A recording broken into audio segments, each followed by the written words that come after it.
प्यारे बच्चों, आप इस वक्त हैं रामनिवास महाविद्यालय चित्रकूट फरक्काबाद से डॉक्टर पी.के. त्रिपाठी के साथ। रामनिवास महाविद्यालय ये राजापुर क्षेत्र में है, अमृतपुर में, और बरेली वाला रोड जो है घटिया घाट से 3 किलोमीटर आगे आएंगे तो जमापुर मोड़ पड़ता है, और उससे 2 किलोमीटर आगे ही एक बहुत ही गंगा पार का बहुत ही सुंदर क्षेत्र है और शिक्षा का एक अच्छा स्थल है रामनिवास महाविद्यालय। तो यहाँ पर आपको मैं शिक्षा शास्त्र का ज्ञान देने का प्रयास कर रहा हूँ, और यह मान्यता प्राप्त है छत्रपति शिवाजी महाराज विश्वविद्यालय कानपुर से, जो कि एक सरकारी विश्वविद्यालय है। यहाँ पर मैं जो इस वक्त सीधा पॉइंट पे जो बात बताने जा रहा हूँ, तो वो बात बताने जा रहा हूँ कि आपका जो शिक्षा शास्त्र का पेपर होगा, तो वो आप समझ लीजिए बीए तृतीय सेमेस्टर के जो भी बच्चे अब आएंगे वो लिखित पेपर होगा। उनका क्या होगा? लिखित पेपर होगा। तो तैयारी अभी से लिखने की डालनी है आपको, बिल्कुल अच्छी तरीके से तैयार कर लीजिए अपने आप को। और मैं जो भी 5 मिनट बाद बताऊंगा उसको आप पूरा सुनिएगा, स्किप ना करें। चैनल को लाइक सब्सक्राइब करें, शेयर करें अपने साथियों के बीच में। अब पढ़ाई का टाइम आ गया, तो आपको बहुत इम्पोर्टेंट पढ़ाई से संबंधित टॉपिक और साथ में यूनिवर्सिटी से संबंधित या किसी भी कंपटीशन से संबंधित कोई भी जानकारी हो वो आपको मिलती रहेगी। मैं बीए के या जो बीएससी के स्टूडेंट हैं जिन्होंने माइनर में एजुकेशन सब्जेक्ट लिया होगा, उनके लिए, दोनों के लिए ये बात बताने जा रहा हूँ। तो सबसे पहले शुरुआत करता हूँ शिक्षा के दार्शनिक, सामाजिक, राजनीतिक, आर्थिक परिप्रेक्ष्य, ये पेपर का नाम है। इसी में बहुत इम्पोर्टेंट एक पार्ट है भारतवर्ष के जो इम्पोर्टेंट शिक्षा शास्त्री रहे हैं उनके बारे में आपको कम से कम 3 के बारे में पता होना चाहिए। यही आपके एनईपी के कोर्स में बताने की कोशिश की गई। अब वो 3 कौन से प्रमुख हैं? देखो, आपकी लाइफ में आप युवा हैं तो आपके लिए युवा दिवस मनाया जाता है, राष्ट्रीय युवा दिवस भारतवर्ष मनाया जाता है। तो ये आपके लिए मनाया जाता है, किसकी याद मनाया जाता है आपको पता होना चाहिए। 12 जनवरी को हम लोग ये मनाते हैं, और इसी के उपलक्ष्य में आज भारतवर्ष में युवाओं को क्या मिल रहा है? मोबाइल फ़ोन मिल रहा है। हमारे योगी जी देते हैं, तो हमारे जो मुख्यमंत्री जी। अब आप समझिए, मैं आता हूँ सीधा टॉपिक पर। अब इनके द्वारा जो बताया गया था, क्या कहा गया इनके द्वारा? तो इनके द्वारा सबसे पहले तो 12 जनवरी आपको पता ही चल गया, 1863 को कोलकाता पश्चिम बंगाल में इनका जन्म होता है। इन्होंने शिक्षा के संबंध में बताया कि शिक्षा उस पूर्णता का प्रकाश है। शिक्षा क्या है भाई? सीधी सी बात है, शिक्षा से हमको पूर्णता मिलनी चाहिए, लेकिन इनका कहना है शिक्षा जो है उस पूर्णता का प्रकाश है, यानी कि लाइट है उसकी, जो मनुष्य को पहले से ही उसके अंदर विद्यमान है। यानी कि आपके अंदर वो प्रकाश मौजूद है जिससे आप पूर्ण हो सकते हैं। तो बस आपको वो जानना है, समझना है, यही वो बताना चाह रहे थे। और दर्शन के तौर पर अगर उनका जो दर्शन है वो अद्वैत है, वेदांत के ऊपर निर्भर करता है। इन्होंने उसके संबंध में 4 महत्वपूर्ण बातें कहीं, 4 बहुत महत्वपूर्ण बातें कहीं। सबसे पहले क्या कहा? ये पूरे दुनिया को समझने वाली बात बताई उन्होंने। क्या बताई? विश्व परमात्मा का स्वरूप है। यानी कि हम लोग वैसे भी वसुधैव कुटुंबकम की जो बात कहते हैं, यहाँ पर भी उन्होंने कह दिया कि विश्व जो है, पूरा दुनिया जो है, वो परमात्मा जो है वो पूरी दुनिया में व्याप्त है। यानी कि अगर किसी को भी दुनिया में देखो तो वो आप परमात्मा ही समझ लीजिए, उसी का अंश है सब। तो आपको से प्रेम हो जाएगा, परमात्मा से प्रेम है तो हर दुनिया के हर चीज़ से आपको प्रेम होगा। तो विश्व परमात्मा का स्वरूप, पहला पॉइंट उन्होंने बताया। दूसरा बताया उसमें भी मनुष्य ईश्वर की अद्भुत रचना है। यानी कि इस सृष्टि के अंदर भारतवर्ष से लेकर के दुनिया के सभी देशों के बीच में जो मनुष्य जैसा प्राणी पाया जाता है, तो वो ईश्वर की एक अद्भुत क्या है? रचना है। नंबर दूसरा पॉइंट था ये। तीसरा पॉइंट उन्होंने बहुत इम्पोर्टेंट बताया, ज्ञान, भोग, कर्म और भक्ति। ज्ञान, भोग, कर्म और भक्ति, यानी कि चारों चीज़ों की सहायता से आप मुक्ति को प्राप्त कर सकते हैं। यानी कि हमारे धर्म में भी कहा गया है कि वही विद्या है जो मुक्ति दिलाए, यानी कि आखिरी शब्द जो आता है वो हमारा मुक्ति के लिए ही आता है। हम कितना भी धन कमा लें, कुछ भी कर लें, आखिर हम ये मुक्ति ही चाहते हैं, क्योंकि शरीर नाशवान है। जो भी हम कर्म करेंगे और कमाएंगे उसे यहीं छोड़ना होगा। इस प्रकृति से लिया है, प्रकृति को वापस देना है। लेकिन अगर हमें मुक्ति का मार्ग देखना है तो इन्हीं चार की सहायता से आपको मिलेगा, मुक्ति जरूर है। और चौथा पॉइंट ये कहा कि शरीर के स्वरूप को, वैसे मैंने कहा अभी थोड़ी देर पहले, शरीर का स्वरूप कुछ नहीं है। हम लोग क्या करते हैं, शरीर को देखते हैं, उसकी खूबसूरती देखते हैं और शरीर को महत्व देते हैं कि वो छोटा है कि लंबा है कि गोरा है काला है, ये सब देखते हैं। नहीं, ऐसा कुछ नहीं। शरीर जो है नाशवान है और ये शरीर से आपको कोई मतलब नहीं होना चाहिए, क्योंकि आपको जो मतलब होना है वो आत्मा से होना है। आत्मा के स्वरूप को पहचानिए, उसकी आत्मा कैसी है, क्या वो विद्वेष योग्य है या वो प्रेम योग्य है। तो ईश्वर ने हर आत्मा को प्रेम के लिए ही बनाया है, तो आप उसके आत्मस्वरूप को पहचानिए, ये आपको उन्होंने कहा। और एक बहुत इम्पोर्टेंट चीज़ इन्होंने दी, उसे जानकर तो आपको आनंद आ जाएगा। MAN की परिभाषा दी, मैन होता क्या है। मैन जो हम हैं या और भी हैं मनुष्य में, मैन को जो कहा गया है, मैन का एम जो है वो मोरालिटी को दिखाता है। यानी कि जो भी मनुष्य में पुरुष है उसके अंदर मोरालिटी होनी चाहिए। क्या होनी चाहिए? मोरालिटी, नैतिकता होनी चाहिए इसके अंदर, मोरल। अब वो नहीं है, क्रूरता है उसके अंदर तो वो नहीं अच्छा है। मनुष्य तभी है वो उस मनुष्य के अंदर, यानी कि उस पुरुष मनुष्य में भी पुरुष है ना। तो यहाँ पर दूसरा पॉइंट आता है एम के बाद ए, एबिलिटी। अब वो मनुष्य है, उसके अंदर योग्यता कुछ नहीं है तो वो बेकार। जैसे आप कहीं नौकरी के लिए जाते हैं, उन्होंने कहा आपने कोई ITI किया हुआ है, IIT किया हुआ है, कोई स्किल का कोर्स किया हुआ है, या BA BSc ITI DA pharma या कोई भी कोर्स कहते हैं, तो आपने कोई स्किल प्राप्त है, आपके पास आप में कोई योग्यता है। तो यानी कि योग्यता का होना भी बहुत इम्पोर्टेंट है। तो यानी कि जो पुरुष है उसके अंदर पहला मोरालिटी होनी चाहिए, दूसरा उसके अंदर एबिलिटी होनी चाहिए, और तीसरा उसके अंदर नोबेलिटी भी होनी चाहिए। अगर वो नोबेल नहीं है, अपने परफेक्शन के ऊपर, अपने पुरुष होने के ऊपर अपने न्यायोचित नहीं है वो अपना, तो उसके अंदर नोबेलिटी जैसी एक विशेष गुण नहीं पाया जाता। तो आप ये समझ लीजिए कि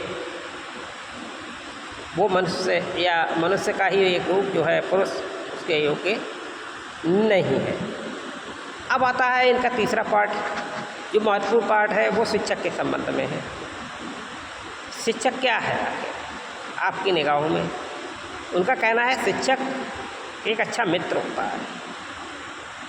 आप सोचते हैं बेस्ट फ्रेंड कहते हैं कि हमारी बुक्स हैं, ठीक है, बुक्स को एक आइडियल फ्रेंड माना गया है, लेकिन वास्तव में अगर हम देखें तो शिक्षक ही एक ऐसा व्यक्ति है, एक अच्छा, जिसके अंदर मोरालिटी, एबिलिटी एंड नोबेलिटी हो। अगर ऐसा शिक्षक है तो वह एक अच्छा मित्र जरूर होगा। आप उस पर विश्वास कर सकते हैं, मित्र के ऊपर विश्वास कर सकते हैं। सबसे बड़ी बात ये मानी जाए, वो दार्शनिक भी होना चाहिए। यही इन्होंने कहा कि वह एक अच्छा मित्र होना चाहिए, साथ में एक अच्छा दार्शनिक होना चाहिए। और दार्शनिक अगर है तो वो मार्गदर्शन करेगा, तो एक मार्गदर्शक भी होना चाहिए। यानी कि एक अच्छा मित्र के साथ साथ वो एक दार्शनिक हो, दार्शनिक के साथ में एक मार्गदर्शक हो, और उसके पास एक ऐसी दृष्टि होनी चाहिए कि वो हर समय बालक के विकास के लिए, यानी कि एक सबसे इम्पोर्टेंट चीज़ होती है वातावरण, एक उपयुक्त वातावरण का निर्माण कर सके। यानी कि हर समय उसको यही चिंता रहनी चाहिए कि मेरे बच्चे के वातावरण जो हो बहुत अच्छा बने, वो उसे कोई बाधाएं ना पड़े उसके विकास को। मैं दूसरे व्यक्ति की बात कर रहा हूँ जो महापुरुष है, जो हमारे शैक्षिक विचारक हैं, महात्मा गांधी जी। इन्हें राष्ट्रपिता भी कहा जाता है। 2 अक्टूबर 1869 को यहाँ पर काठियावाड़ गुजरात में अवतरित हुए, आ गए, और उन्होंने हमारे देश का बहुत बड़ा विकास में और राष्ट्र की आज़ादी में योगदान दिया था। तो वो ये कहते हैं कि शिक्षा के मार्ग पर आते हैं तो शिक्षा के बारे में उनसे पूछा जाता है, तो उनके विचार में सच्ची शिक्षा वो है जो बालकों को क्या दे दे। आप सच्ची शिक्षा देने जा रहे हो बच्चों को तो क्या दोगे आप? तो सबसे पहले उनको आत्मा को देखोगे, आत्मा से बौद्धिकता पर जाओगे और शारीरिक क्षमता पर जाओगे। यानी कि आपको क्या करना है, बालकों की आत्मिक, बौद्धिक और शारीरिक क्षमताओं को जो उसके अंदर पाई जा रही हैं तीनों चीज़ें, इनको अंदर से सबको बाहर निकालने का प्रयास करना है। और बच्चा निकालने लगा इस चीज़ को अंदर से बाहर, जो भी है उसके, अगर वो ऐसा निकालने के प्रति उत्तेजित होता है और वो प्रकट करता है उसको, तो वो एक सच्ची शिक्षा है आपके हिसाब से। इनका दर्शन क्या है? सर्वोदय का है। इन्होंने बात रखी मूल्य मीमांसा, तत्व मीमांसा और ज्ञान मीमांसा, यानी कि तत्व, ज्ञान और मूल्य, ये तीन बातें इनके सामने आई। कौन कौन सी मीमांसा इन्होंने दिया? तत्व का दिया, ज्ञान के बारे में बताया, तत्व है तो फिर ज्ञान है, फिर मूल्य है। और इन्होंने कहा कि सर्वोत्तम ग्रंथ इनकी दृष्टि में क्या है? गीता है, यानी कि भगवत गीता जी हैं। तो इसके अंदर इनके हिसाब से जो बात निकल के आई, दो मूल भाग निकल के आए, और पहला निकला पुरुष, दूसरा निकला प्रकृति। इनके हिसाब से जो भगवत गीता में जो मूल पार्ट निकल के आ रहा है, वो दो बातें निकल रही हैं, पुरुष और प्रकृति। पुरुष को वो ईश्वर कहते हैं और प्रकृति को Incoming voice call from Pawan.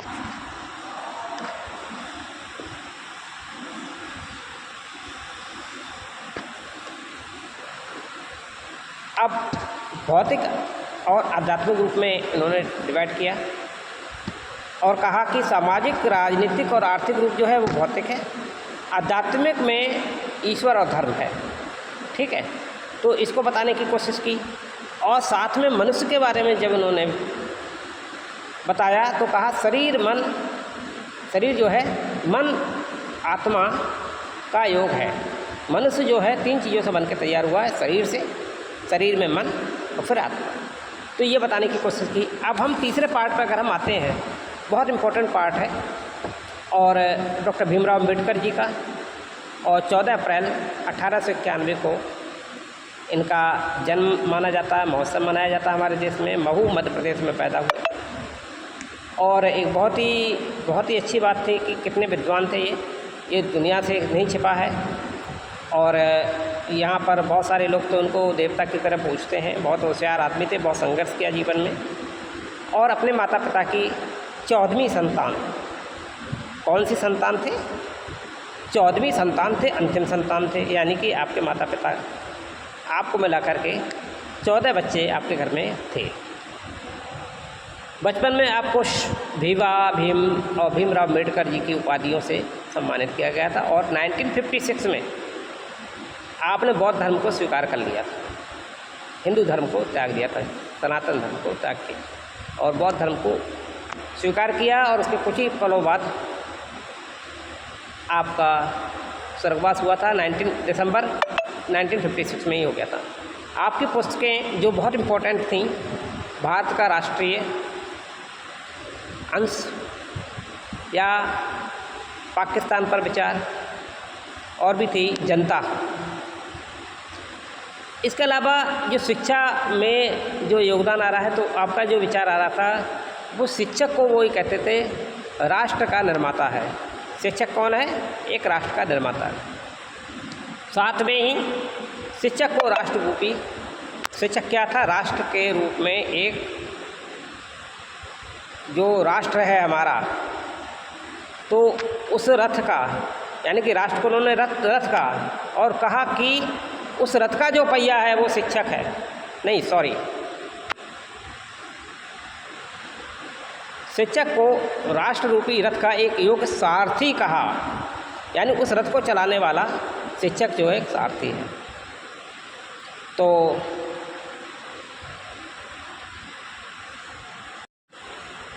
और डॉक्टर भीमराव अम्बेडकर जी ने शिक्षक को जो बताया है, वो राष्ट्ररूपी रथ का एक योग्य सारथी माना है। अर्थात आप इसे समझ सकते हैं कि राष्ट्र क्या है? एक रथ है, इसको चलाने वाला एक शिक्षक है।